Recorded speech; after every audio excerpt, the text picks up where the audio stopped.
గాదేం road రా నాయన జల్లెడకు తూట్లు పడ్డట్టే ఉన్నది. సుట్టు తిరగని వస్తా గాని ఈ తొవ్వల రానే రాను. కాక కంకర పోసిండ్రు మంచిగానే ఉన్నది కానీ డాంబర్ పోసుడు మర్చిపోయినరా. ఆడోటి ఇటోటి అద్దినట్టు కనబడుతున్నాయి. దీనికంటే గా మట్టి రోడ్డే నయం. దుమ్ములేసినా ఏ గుంతల పడకుండా పోవచ్చు గిట్లా చెప్తుంటారు. అయితే ఇక గుంతల్ గయాబ్ మట్టి రోడ్లు మాయం కంకరదేలుడు కథం. హౌ పట్నంకెళ్ళి జిల్లాలకు జిల్లాలకెళ్ళి పల్లెలకు రోడ్లు పోయిపోతుంది సర్కారు. ఏం తక్కువ 61,000 కోట్లు పంపుతుంది. ఏడేడ ఎట్లెట్లున్నది, రిపేర్లు చేస్తే నడిచేటి ఏమున్నాయి, సింగిల్ ఉన్న కాడ డబుల్ చేసుడు నడుస్తుందట.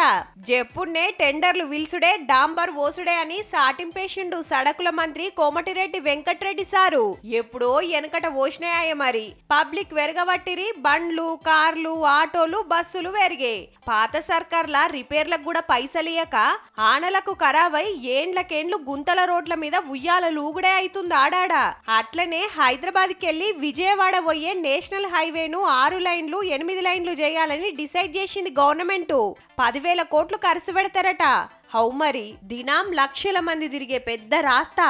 శనారము ఐతారము పండుగల పూట అయితే సాలనే సాలది. టోల్ గేట్ కాడ శితం ట్రాఫిక్ జాము. ఎప్పుడో పెద్దగా చేయాల్సింది ఇప్పుడు చేస్తుందిగా.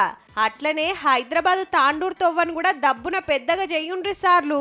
మొన్న టిప్పరు ఆర్టీసీ బస్సుకు టక్కరిస్తే 19 మంది పానాలు వాయే.